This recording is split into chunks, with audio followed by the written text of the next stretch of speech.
Western commerce had become a ghost town.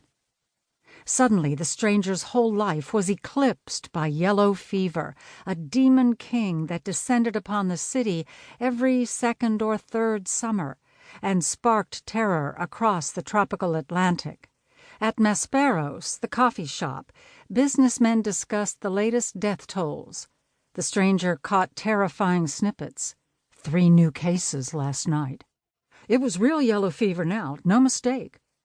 A very complicated form. Quite an aggravated type.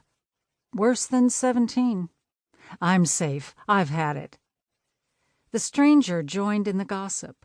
Creoles and old-timers who had been acclimated to the virus years before told the boy to be careful, as yellow fever proved fatal to many. In fact, they conceded with eyes downcast. About half of all people who got the fever died. At first the stranger welcomed their counsel, noting down their precise medicinal regimens. But soon he grew weary, even overwhelmed, by the relentless onslaught of contradictory advice on how best to weather the epidemic. Eat only fruit or only meat? Take exercise or stay indoors? Use a French doctor or a black nurse? It was just too much, too hard to process, too numbing. Besides, in a place where everyone was a self-styled yellow fever expert, it seemed increasingly clear that no one really was. The stranger lay awake at night, listening to distant cannon fire, rockets discharged by the city guard to dispel the disease-causing miasmas emanating from the nearby swamps. Every hour or so he leaped out of bed and peered into the mirror, searching for any sign of yellowing skin or bloodshot eyes. Nothing. Yet. He sprinkled some chlorate of lime on the floor before returning to bed, pulling the mosquito netting tight around his mattress. In the morning, he scurried to work through deserted streets. Most of the stores he passed were empty, or staffed by just a clerk or two, the factors and merchants having traveled north or to their country plantations for the season. At the office he picked up a newspaper, quite thin these days, but put it down before reaching the obituaries. He tried to do some work, but was distracted. He took up pen and paper to write a letter home, but found he had no energy, having worked his spirits down to zero.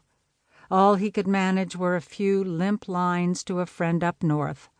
I am well and hearty as I ever was in my life.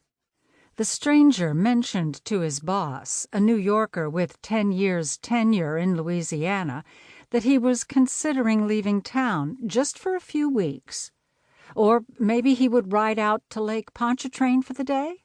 Some fresh air would be good, he said. A chance to clear his head.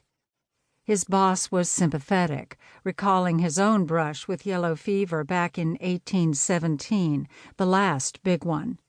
He told the stranger to follow his conscience. He should go if he needed to. But he also reminded the stranger that his job was not guaranteed. It was nothing personal. But there were plenty of fully acclimated, brave, bilingual men who would gladly fill his shoes. The stranger, feeling both disposable and defiant, decided to stay put. A few days into August, the stranger felt anxious and hot around the collar.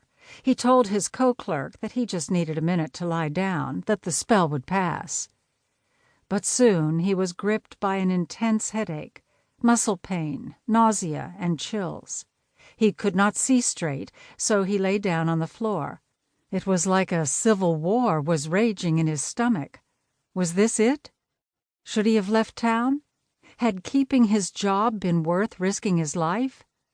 With his skull now feeling as if filled with molten lead, the stranger conceded it was too late for regrets.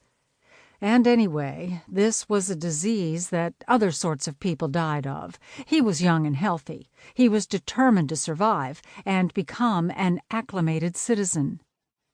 The concerned co-worker carried the ailing stranger back to his boarding house and called for a doctor.